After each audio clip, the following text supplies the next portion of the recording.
Deuxième question, est-ce qu'un diffuseur est indispensable pour utiliser à fond les utilités d'une huile essentielle?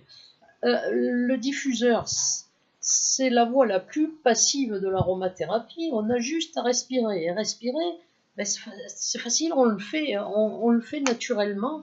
Donc, c'est un principe qu'on appelle osmotique. On respire.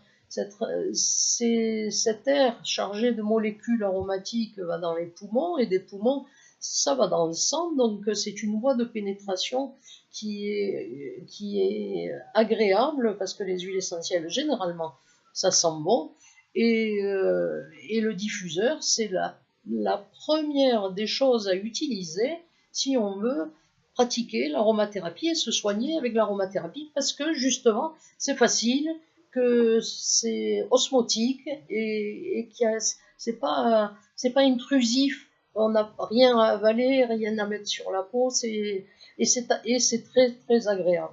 Donc c'est pas indispensable, mais c'est très pratique, et je pense que pour toute personne néophyte en aromathérapie qui veut commencer, eh bien, d'avoir un diffuseur aérosol. Et là, le choix du diffuseur est important. Ne pas oublier qu'il existe 4 types de diffuseurs, et le plus thérapeutique de tous, c'est le diffuseur par nébulisation, appelé principe Venturi, avec